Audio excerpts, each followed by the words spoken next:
Seja bem-vindo. Doutor Marcos, para começar, a gente não tem como fugir dessa pergunta. O que é arritmia, na verdade? Qual é a diferença com a palpitação? A gente tem uma imagem aí para o senhor explicar melhor para o nosso telespectador. Olha só aí o nosso coração. É assim mesmo, doutor Marcos?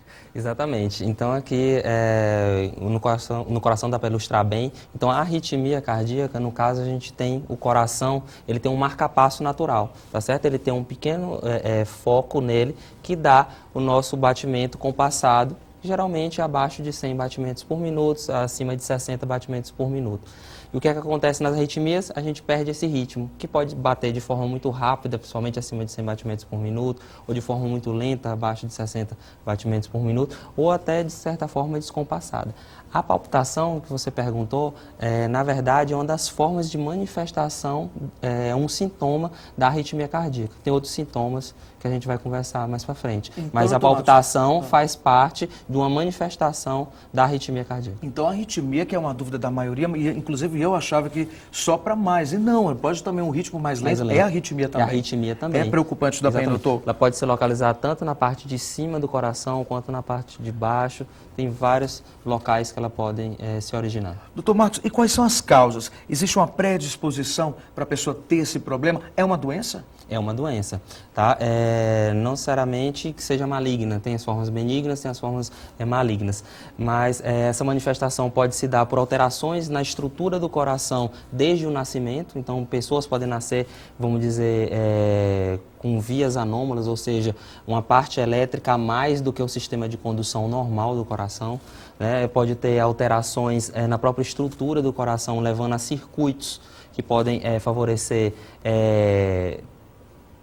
frequências mais rápidas do coração, tá? Ou às vezes pode ser adquirida ao longo da vida, às vezes a pessoa pode ter tido um infarto, pode ter tido uma inflamação do coração, e isso pode representar pequenos focos que vão competir com o nosso marca-passo natural. E o ataque cardíaco é a mesma coisa, doutor, ou não?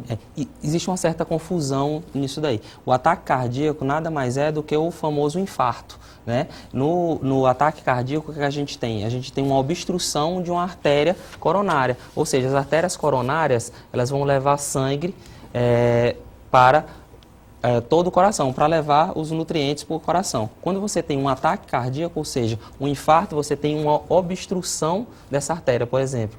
Se existe uma falta de sangue aqui, essa parte do coração vai morrer, né? Isso é o ataque cardíaco.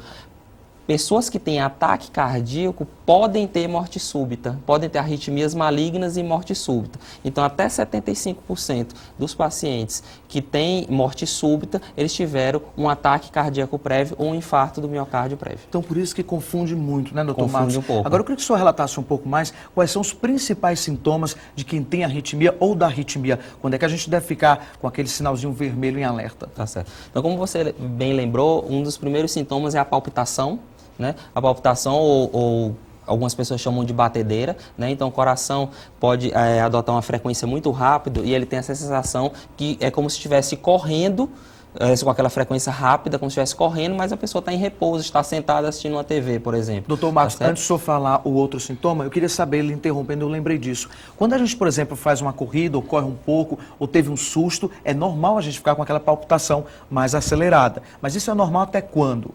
Olha, isso varia de acordo com a faixa etária, né? Então com a idade do paciente.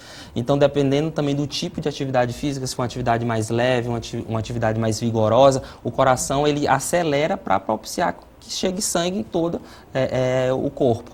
Tá, ok? Então, é normal, de acordo existem frequências cardíacas que você calcula de acordo com a idade do paciente, tá certo? Mas, de uma maneira geral, um ritmo sinusal vai em média até 160 batimentos por minuto. Então, nesses casos, doutor Marcos, seria normal? Exatamente. Não seria arritmia? Exatamente, e quando ele vai para o repouso, essa frequência tende a voltar para os níveis basais de repouso. Claro que tem arritmias que são desencadeadas no esforço também. O paciente, às vezes, ele percebe que aquilo também não está normal, está muito mais rápido do que deveria ou mais descompassado do que deveria. E aquelas pessoas que quando estão tristes ou passando por algum problema que o coração está sempre batendo dessa forma, pode ser arritmia, doutor? Pode ser arritmia. Então, temos que fazer exames para diferenciar o que seria benigno do que seria anormal. Anormal, né? Do que seria anormal. O senhor falou aí da palpitação, quais são outros sintomas da arritmia bem comum? Então, assim, palpitação é o mais frequente, tá? Mas existem outras formas de apresentação, como a gente fala.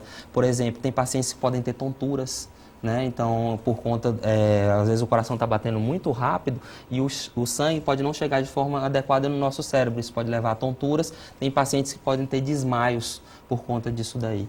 Então, Tá certo? são três sintomas, E a né? manifestação pior de todas é o paciente pode evoluir com uma parada cardíaca. Esse seria o quadro mais grave de manifestação de uma arritmia cardíaca, seria a parada cardíaca, seria se expressando como uma morte súbita. E falando nisso, doutor, eu quero lhe perguntar, todas as arritmias, elas podem levar à morte cardíaca ou não? Não. Existem as arritmias que a gente chama de benignas, ou seja, ela dá sintomas para os pacientes, ele altera a qualidade de vida dele, mas não vão resultar num desfecho ruim, ou seja, não vão resultar em morte.